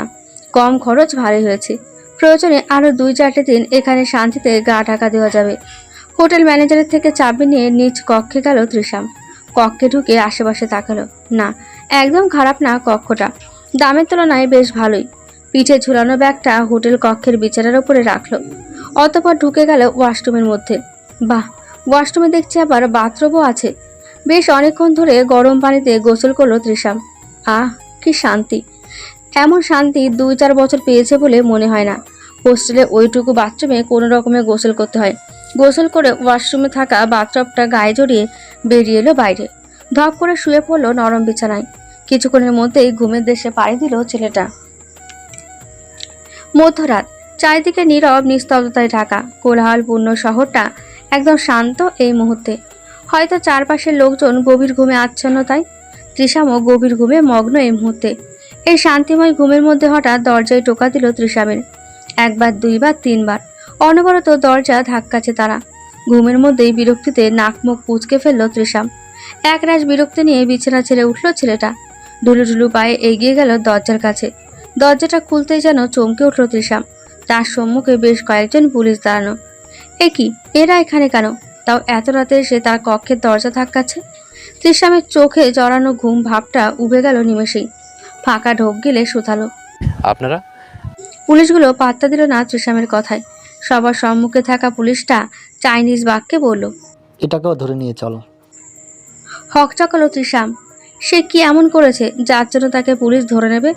হাই কপাল, জায়ানের ভয়ে হোস্টেল ছেড়ে হোটেলে উঠল। এখানে এসেও অশান্তি, কিন্তু এরা তাকে ধরে নিয়ে যেতে চাইছে কেন? তৃষাম অবাক কণ্ঠেই বলল। আমাকে কেন ধরে নিয়ে যাবেন? পুলিশ কোনো উত্তর দিল না তৃষামের কথায়। উল্টো কক্ষে ওই বাচ্চা পড়ানো অবস্থাতেই তাকে টেনে হিঁচড়ে বাইরে নিয়ে এলো। তৃষাম কত পা চেঁচিয়ে তাকে ছাড়তে বলল, কিন্তু পুলিশ তাকে ছাড়ল না। হোটেলের বাইরে আসতে তৃষাম লক্ষ্য করলো তার মতো আরও কিছু ছেলে মেয়েকে ধরে আনা হয়েছে, সাথে হোটেল ম্যানেজার আর স্টাফকেও। তৃষামের আর বুঝতে বাকি রইল না এই হোটেল কোনো অনৈতিক কাজের সাথে যুক্ত, আর এর জন্যই এত স্বল্প খরচে এখানে থাকা খাওয়ার ব্যবস্থা করা হয়েছে। আর সে স্বল্প খরচের লোভে তৃষাম এবার চাল চালিয়ে জেলে যাবে। তৃষাম একবার শেষ চেষ্টা করলো, নিজের সপক্ষে পুলিশকে বলল। স্যার, আমি কিছু করিনি। আমি শুধুমাত্র এখানে থাকতে এসেছিলাম। আমি ভিনদেশি, এদেশে পড়তে এসেছি শুধু। এরপরও পুলিশ শুনলো না তৃষামের কথা। টেনে হিঁচড়ে তুললো তাকে পুলিশের গাড়িতে। গাড়িতে উঠতে উঠতে তৃষাম আবার বলল। স্যার, আমাকে অন্তত বাথরুমটা পাল্টে আসতে দিন, তারপর সেখানে নিয়ে যাব। পুলিশ প্রথম যেন তৃষামের উপর বিরক্ত হলো বেশ। একটা ধমক দিল তাকে। গুরুগম্ভীর কণ্ঠে বলল। আর একটা কথা বলে সারা জীবনের জন্য জেলে পড়ে দেবো। তৃষাম চুপসে গেল, বলল না আর কিছুই। ওই বাথরুম পড়া অবস্থাতেই তাকে নিয়ে যাওয়া হলো পুলিশ স্টেশনে নিয়েই পুরে দেওয়া হলো তাকে জেলে। একটু শান্তির জন্য হোটেলে গিয়ে কিনা আজকে জেলের খাওয়া খেতে হচ্ছে। তৃষামের এই মুহূর্তে হাত পা ছড়িয়ে কাঁদতে ইচ্ছে করছে। এখন কি করবে সে? কিভাবে ছাড়া পাবে এখান থেকে? তার মোবাইলটাও তো পড়ে রয়েছে হোটেলে। পুলিশ কিছুই আনতে দেয়নি। মোবাইলের কথা মনে পড়তে তৃষামের মনে পড়লো কিছু একটা। জেলের গিলের পাশে দাঁড়ালো পুলিশকে ডেকে তৃষাম বলল। আপনার মোবাইলটা একটু দিবেন স্যার? এতগুলো পুলিশের মধ্যে এই একটা পুলিশ বোধহয় একটু ভালো পড়ল। সে নিজের মোবাইলটা এগিয়ে দিল তৃষামের দিকে। সেটা মোবাইল পেতেই হন্তদন্ত হয়ে কল লাগালো জায়ানকে। জায়ান ঘুমাচ্ছিল। হঠাৎ তীব্র বেগে কানের কাছে মোবাইলটা বেজে ওঠায় বিরক্ত হলো সে। বালিশের পাশ হাতড়ে মোবাইলটা হাতে নিয়ে দেখলো অপরিচিত নাম্বার। এত রাতে অপরিচিত নাম্বার দিয়ে আবার কে কল করেছে? প্রথমবার ধরলো না জায়ান, কিন্তু এই লোক তো কল করা থামাচ্ছে না, কল দিয়ে যাচ্ছে একের পর এক। শেষে অনেকটা বিরক্ত হয়ে কলটা ধরলো জায়ান। মুখ খুলে কিছু বলার আগেই ওপাশ থেকে শোনা তৃষামের কণ্ঠস্বর। হন্তদন্ত হয়ে ছেলেটা বলল। ভাই, আমাকে বাঁচা। জায়ান ভ্রু কুঁচকালো। তার থেকে বাঁচতেই তো ছেলেটা গা ঢাকা দিয়েছিল। এখন কি আবার হলো যে কল করে এতটা ব্যাকুল কণ্ঠে বলছে বাঁচাতে? বরাবরের মতোই গম্ভীর কণ্ঠে জায়ান বলল। কি হয়েছে? বিশাল কাহিনী ভাই, অত কিছু বলার সময় নেই। তুই তাড়াতাড়ি পুলিশ স্টেশনে চলে আয়। কথাটা বলে কল কাটলো তৃষাম। জায়ান চমকালো। এত রাতে ছেলেটা কল করে কেন পুলিশ স্টেশনে যেতে বলছে? থম মেরে কতক্ষণ চেয়ে রইল সে মোবাইলের পানে। অতঃপর উঠল বিছানা ছেড়ে। শরীরের টি শার্ট আর ট্রাউজার ছেড়ে শার্ট প্যান্ট পরে নিয়ে বেরিয়ে এলো কক্ষ থেকে। অনেক কষ্টে হোস্টেল কর্তৃপক্ষকে বুঝিয়ে শুনিয়ে হোস্টেলের বাইরে বেরোতে সক্ষম হলো। কলেজ থেকে পুলিশ স্টেশন খুব বেশি দূরে না হওয়ায় হেঁটে হেঁটেই পুলিশ স্টেশনে পৌঁছালো জায়ান। একজন নিম্ন পদে কর্মরত পুলিশ কর্মকর্তাকে জিজ্ঞেস করে গেল দারোগার কক্ষে। বেশ বিনয়ী কণ্ঠে তাকে বলল। স্যার, এখানে তৃষাম আছে? দারোগা বিরক্তি ভরা দৃষ্টিতে তাকালো জায়ানের পানে, অতঃপর বলল, একটু আগে হোটেল থেকে এটাকে তুলিয়ে নিচ্ছি। জায়ান বরাবরের মতোই শান্ত। হোটেল শুনে খুব একটা চমকালো না সে, স্বাভাবিক কণ্ঠে শুধালো। কী কারণে স্যার? দারোগা সব ঘটনা খুলে বলল। জায়ান মনোযোগী হয়ে শুনল সবটা, অতঃপর বলল, আমি একটু ওর সাথে দেখা করতে পারি স্যার? দারোগা অনুমতি দিল জায়ানকে। একজন পুলিশ সদস্য তাকে নিয়ে গেল জেলের কাছে। জায়ানকে দেখে বাথরুম পরা ত্রিশাম ছুটে এলো তার পানে, ব্যগ্র কণ্ঠে শুধালো। তুই এসেছিস ভাই? প্লিজ আমাকে এখান থেকে বের কর ভাই। ত্রিশামের এই অবস্থা দেখে বড্ড হাসি পেল জায়ানের, তবে সে হাসল না। এই অবস্থায় নিশ্চয়ই হাসাটা দৃষ্টিকটু। অনেক কষ্টে নিজের হাসি চাপিয়ে জায়ান বলল, বের করতে পারি, তবে আমার শর্ত আছে একটা।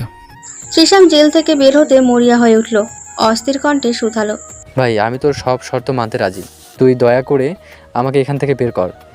জায়ান দেরি করল না, পকেট থেকে চট করে একটা কাগজ আর কলম বের করে এগিয়ে দিল ত্রিশামের পানে, অতঃপর বলল, নে এই কাগজে সই করে দে। ত্রিশাম ভ্রু কুচকালো, সন্ধিয়ান কণ্ঠে বলল। এটা কিসের কাগজ? জায়ান ভাবলে সে নির্বিকার ভঙ্গিতে জবাব দিল, এখানে লেখা আছে যে আজ থেকে তুই আমার সব কথা মেনে চলবি। এখন চট করে সাইনটা করে দিত। ত্রিশাম চোখ বড় বড় করে তাকালো জায়ানের পানে। বন্ধু হয়ে বন্ধুকে বিপদের হাত থেকে বাঁচাবে, এর জন্য সব কথা শুনতে হবে কেন? ত্রিশাম নাকচ করে দিল জায়ানের কথা, থমথমে কণ্ঠে বলল। আমি কেন সই করব না? জায়ান শীতল দৃষ্টিতে তাকালো ত্রিশামের পানে, খান ঠান্ডা কণ্ঠে বলল। ঠিক আছে, তাহলে আমিও তোকে বাইরে বের করব না, থাক তুই এখানে। ত্রিশাম কাঁদো কাঁদো হলো। জায়ান এই সময় এসে তার সাথে এমন একটা চাল খাটাতে পারলো। এখন বিপদে পড়েছে দেখে নয়তো এই বেটাকে সে নির্ঘাত একটা শিক্ষা দিয়ে ছাড়ত। সাথে সাথে ত্রিশামের ওপর হো হো করে হেসে উঠল তার মস্তিষ্ক। সে জীবনে কি জায়ানকে কোনো শিক্ষা দিতে পেরেছে? পারেনি। আরও উল্টো জায়ানের কাছ থেকে শিক্ষা পেয়ে এসেছে। জায়ান পেছন ঘুরল, চলে যেতে উদ্যত হলো সে পুলিশ স্টেশন থেকে। আটকে উঠল ত্রিশাম। এখন যদি জায়ান এইভাবে চলে যায় তাহলে তাকে আর এই জেলের চার দেওয়াল থেকে বের হতে হবে না। হন্তদন্ত হলো ছেলেটা, তাড়াহুড়ো করে জায়ানকে ডেকে বলল। আমাকে ফেলে যাস না ভাই, তুই যেখানে বলবি আমি সই করে দিচ্ছি এখনই, তবুও তুই আমাকে এখান থেকে বের করে নিয়ে যা। জায়ান বিস্তর হাসল। সে জানতো এত রাতে ত্রিশাম যেহেতু পুলিশ স্টেশন থেকে কল করেছে, তার মানে বেচারা আকাম ঘটিয়েছে কোনো, আর এই সুযোগে নিজের কাজটা হাসিল করবে জায়ান। তাই তো একবারে কাগজ কলম সাথে নিয়ে চলে এসেছে। এত রাতে দোকান বন্ধ থাকায় স্ট্যাম্প পেপার আনতে পারেনি, নয়তো এই কাগজের স্থানে স্ট্যাম্প পেপারই আনতো সে। জায়ান কাগজ আর কলম এগিয়ে দিল ত্রিশামের পানে, বাঁকা হেসে বলল। নে এখানে সই কর। ত্রিশাম চুপচাপ হাতে নিল কাগজ কলম, অতঃপর থমথমে মুখে সই করে দিল কাগজটায়। সই করার পরে জায়ান কাগজটা আনলো ত্রিশামের কাছ থেকে, বিচক্ষণ দৃষ্টিতে একবার চোখ বোলালো সেটাই। পকেট থেকে মোবাইল বের করলো পরপরই। কাউকে কল করার নাম করে ত্রিশামের অগোচরে বাথরুম পরা এবং জেলে থাকা অবস্থায় ছেলেটা ছবি তুলে নিল গোটা কয়েক। অতঃপর সত্যি সত্যি জায়ান কল লাগালো কাউকে।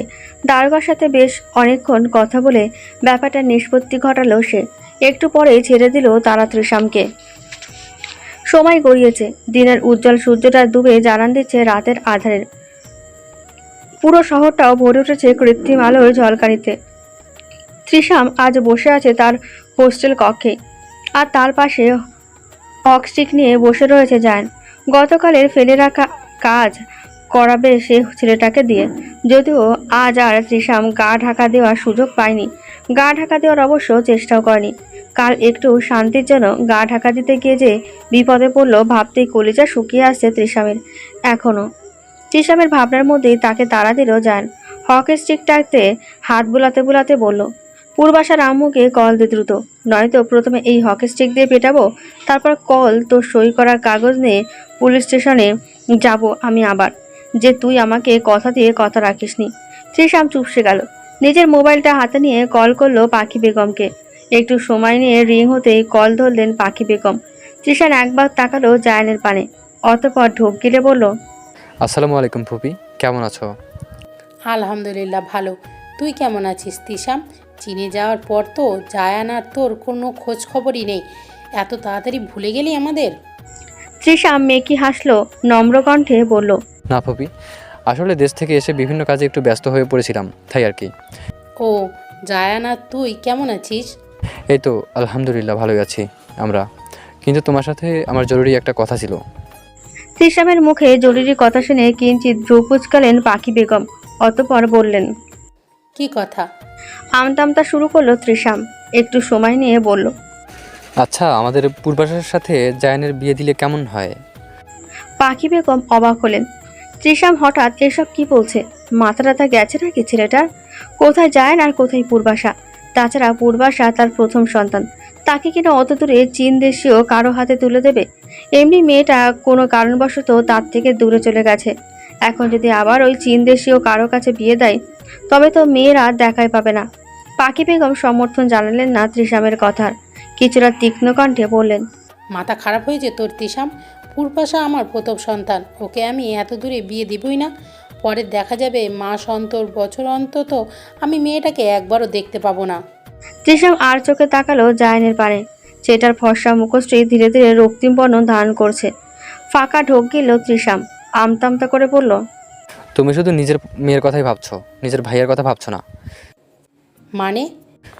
মেজো চাচার এত বছরের অবস্থা তোমরা তো দেখছোই, লোকটা কত কষ্ট পেয়েছে। তা তো তোমাদের অজানা আর না আমার। এতকাল পর অবশেষে লোকটা একটু সুখের মুখ দেখেছে, নিজের পরিবারকে ফিরে পেয়েছে। তবুও কিন্তু এখানে একটা অনিশ্চয়তা থেকে যায়। মেজো কাকা সুস্থ নয়, মানসিক ভারসাম্যহীন একজন মানুষ। আর মিসেস শিও সুন্দরী, শিক্ষিত এবং যথেষ্ট বুদ্ধিমতী একজন নারী। এখন না হয় আবেগের বশে সে মেনে নিয়েছে সবটা, কিন্তু পরে যদি উনি কাকাকে ফেলে রেখে চলে যায় কিংবা মেজো চাচাকে সাথে নিয়ে চীনে চলে আসে, তখন উনি যদি কখনো তাকে ছেড়ে আবার চীনে ফিরে আসে, তখন কি হবে? জীবনে আর ভাইয়ার দেখাও পাবে না।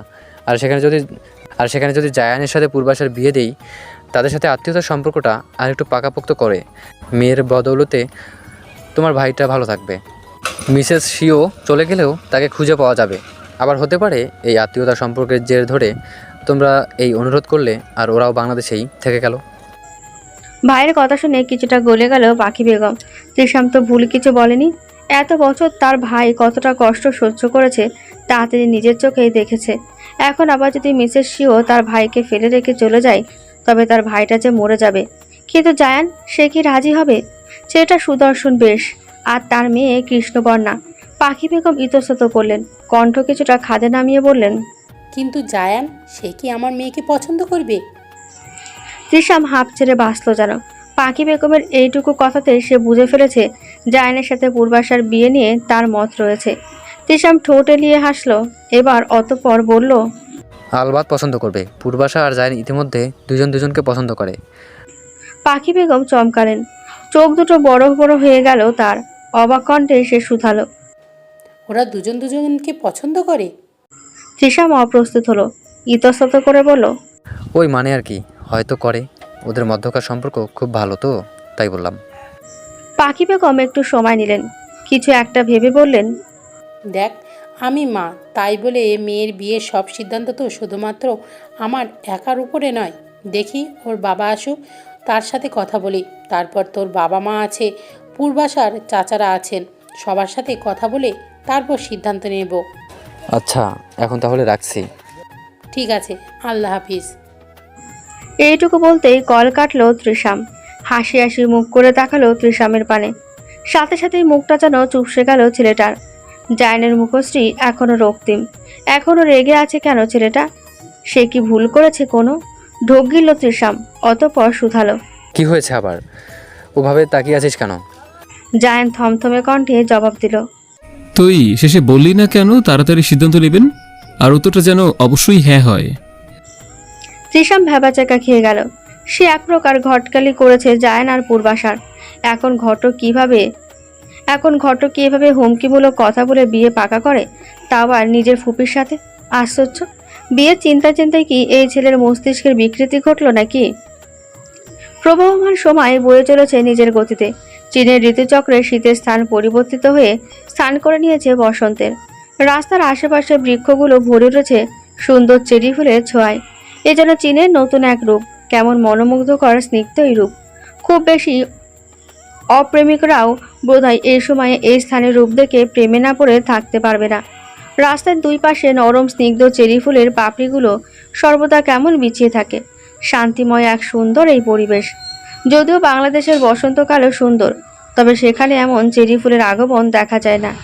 ইস, বাংলাদেশের বসন্ত যদি চেরি ফুলের সৌন্দর্য যোগ হতো তবে কতই না ভালো হতো। চেরি ফুলের এমন সৌন্দর্যময় অবস্থা পর্যবেক্ষণ করতে করতেই এয়ারপোর্টের দিকে সাই সাই করে ট্যাক্সিতে এগিয়ে যাচ্ছে পূর্বাশা, জায়ান, চিশাম আর চ্যাং। এবার তাদের বাংলাদেশ ভ্রমণে নতুনভাবে যোগ দিয়েছে চ্যাংও। হাজারো বন্ধুর বিয়ে বলে কথা, জায়ান আর পূর্বাশার বিয়ে ঠিক হয়েছে। এত মাস অপেক্ষার পর বেশ কাঠখড় পুড়ে এই বিয়েটা হচ্ছে তাদের। আর এই কাঠখড় পুরানোর মধ্যে এক শুকনো বস্তুর মতো পুড়েছে বেচারা তৃষাম। পেছন থেকে বিয়ের কলকাঠি সব জায়ান নাড়লেও সামনে ফেলেছে তৃষামকে। সবার লাঠি, ঝাঁটা, গালি সবই মুখ বুজে হজম করতে হয়েছে বলির শ্রেষ্ঠ পাঠা তৃষামকে। জায়ানরা বাংলাদেশে ফেরার পরই জায়ান, তৃষাম আর চ্যাং গেল তৃষামদের বাড়িতে, আর পূর্বাশা গেল তাদের বাড়িতে। যেহেতু অল্প দিনের মধ্যেই তাদের বিয়ে, তাই যতই আত্মীয়তার সম্পর্ক হোক না কেন, নিশ্চয়ই একে অপরের বাড়িতে থাকাটা শোভা পায় না। সুতরাং নিজের ইচ্ছে না থাকা সত্ত্বেও জায়ানকে যেতে হলো আলাদা বাড়িতে। রাতের আধার লেগেছে ধরণীতে। লাল, নীল, সবুজ মরিচ বাতির আলোয় ঝিকিমিকি চিকিমিকি করছে আজ পূর্বাশাদের বাড়িটা। উৎসবের আমেজে মেতে উঠেছে পুরো বাড়ি। আজ জায়ান আর পূর্বাশার গায়ে হলুদ যে। দেশে ফেরা 3 দিনের মধ্যেই তাদের গায়ে হলুদের আয়োজন করা হয়েছে, আর তার পরের দিনই বিয়ে। মূলত জায়ান পূর্বাশাদের স্বল্প ছুটির কারণেই এত অল্প সময়ে সব আয়োজন করা হয়েছে। এখন কথা হলো, এত তাড়াহুড়ো করে বিয়ের কি দরকার ছিল? আর কিছু বছর পর ঠান্ডা মাথায় বিয়ে করলেই তো পারত, তাই না? কিন্তু না, এই তর জায়ানের শৈল তো। বিয়ের জন্য তর শৈল না জায়ানের। আর সবার লাঠি ছোটা সহ্য করে তার বিয়ে ঠিক করলো তৃষাম। সে যাই হোক, জায়ান আর পূর্বাশার গায়ে হলুদ এক বাড়িতেই, অর্থাৎ পূর্বাশাদের বাড়িতে একসাথে আয়োজন করা হয়েছে। যেহেতু তাদের বেশিরভাগ আত্মীয় স্বজনই এক, তাই আলাদা আলাদা স্থানে 2 বার গায়ে হলুদের অনুষ্ঠানের আয়োজন করে আত্মীয়দের ভোগান্তিতে ফেলতে চায়নি। মাগরিবের নামাজ শেষ হওয়ার পরপরই জায়ানদের বাড়ি থেকে গায়ে হলুদের তত্ত্ব নিয়ে সকলে চলে এসেছে পূর্বাশাদের বাড়িতে। জায়ানকে ইতিমধ্যে স্টেজেও বসিয়ে দেওয়া হয়েছে। হলুদের ওপরে হালকা সবুজ রঙা কারুকাজ বিশিষ্ট পাঞ্জাবি পরানো হয়েছে আজ ছেলেটাকে। হয়তো তার চেহারাতে কিছুটা ভিনদেশি ছাপ স্পষ্ট, তবে এই পোশাকে তাকে মানিয়েছে দারুণ। ফর্সা শরীরে হলুদ রংটা ফুটে উঠেছে জলজল করে। অবশ্য আজ চ্যাং আর তৃষামও কম যাচ্ছে না, তারাও নিজেদের হলুদ রঙা পাঞ্জাবিতে সাজিয়েছে। জায়ান বাঙালিদের প্রতি টানে আগেও কয়েকবার পাঞ্জাবি পরিধান করলেও চ্যাং এই প্রথম। সারা জীবন ওই শার্ট, প্যান্ট, টি শার্ট ছেড়ে নতুন পোশাক পরে বেশ উৎফুল্ল সে। জায়ান নিশ্চুপভাবে চোখ ঘুরিয়ে ঘুরিয়ে অবলোকন করছে চারপাশটা। আশেপাশে কম বেশি সবাইকে দেখা যাচ্ছে, কিন্তু পূর্বাশা কোথায়? মেয়েটার দেখা মেলেনি সেই চীন থেকে দেশে ফেরার পর একবারও। ফোনে যে দুদণ্ড ভালোভাবে কথা বলবে তা ওই বিয়ের কেনাকাটা ব্যস্ততার কারণে বলে উঠতে পারেনি। এই তো পূর্বাশার ছোট বোন পূর্ণতা কতগুলো মেয়েদের সাথে হাসাহাসি করছে কি নিয়ে যেন। ওর কাছে কি জিজ্ঞেস করবে পূর্বাশার কথা? কিন্তু এভাবে জিজ্ঞেস করতেও কেমন একটা লজ্জাবোধ লাগছে জায়ানের। হাজার হলেও সে নতুন জামাই। যাক, শেষ পর্যন্ত আর নিজের লজ্জা বিসর্জন দিয়ে পূর্বাশার কথা জিজ্ঞেস করতে হয়নি জায়ানের। তার আগে দুজন নারী দুপাশ থেকে ধরে স্টেজে নিয়ে এলো পূর্বাশাকে। মেয়েটা লজ্জায় মস্তক নত করে রেখেছে। জায়ান তাকালো পূর্বাশার পানে। মেয়েটার পানে তাকাতেই হা হয়ে গেল সে। হলুদ রঙা একখানে শাড়ি বাঙালি স্টাইলে পরানো হয়েছে পূর্বাশাকে, সাথে হাতে কানে গলায় কাঁচা ফুলের গহনার সমাহার। মুখে অতিরিক্ত মেকআপের আভাস নেই, ঠোঁটেও হালকা রঙা লিপস্টিক। পূর্বাশার লম্বা কালো চুলগুলো পিঠ জুড়ে ছড়িয়ে দেওয়া হয়েছে। তার ভাজে ভাজে আবার গোলাপ আর হলুদ গাঁদা ফুলের পাপড়ি ছড়িয়ে দেওয়া হয়েছে। সব মিলিয়ে মেয়েটাকে সুন্দর লাগছে ভীষণ। কে বলেছে কৃষ্ণবর্ণা নারীকে কখনো সুন্দর লাগে না? এই তো পূর্বাশাকে সুন্দর লাগছে, ভীষণ সুন্দর লাগছে। জায়ানের দৃষ্টিতে পৃথিবীর শ্রেষ্ঠতম নারী লাগছে পূর্বাশাকে। কি স্নিগ্ধ লাগছে এই মুহূর্তে মেয়েটাকে, তা ভাষায় প্রকাশ্য নয়। ভাষায় এই রূপের বর্ণনা জায়ান না করতে পারলেও তার হৃদয়ের সাথে সাথেই স্বাগতিক কণ্ঠে জানান দিল, আমার স্নিগ্ধ প্রিয়া। পূর্বাশাকে বসানো হয়েছে জায়ানের পাশে। মেয়েটার মুখশ্রীতে আজ লাজুকতার ছাপ। জায়ান ঠোঁটে লিয়ে হাসলো একটু, অতঃপর গা ঘেঁষে বসলো পূর্বাশা হাঁসফাঁস করে উঠল। একটু সরে যেতে চাইলো অন্য পাশে, কিন্তু পারল না। জায়ান তার এক হাত বাড়িয়ে সকলের অগোচরে ধরল পূর্বাশার এক হাত। যদিও তার ইচ্ছে ছিল পূর্বাশার কোমরে হাত দেওয়ার, কিন্তু তা সে করেনি। আর তো একটা দিনের ব্যাপার, তারপর পূর্বাশার ওপরে সম্পূর্ণ অধিকার থাকবে জায়ানের। তখনই না হয় ছুঁয়ে দেওয়া যাবে মেয়েটাকে। তার আগে শুধু শুধু নিজের অধিকার চর্চা করার দরকার আছে কি? জায়ান একটু ঝুঁকলো পূর্বাশার পানে, কণ্ঠটা খাদে নামিয়ে বলল, তোমাকে ভীষণ সুন্দর লাগছে কৃষ্ণময়ী।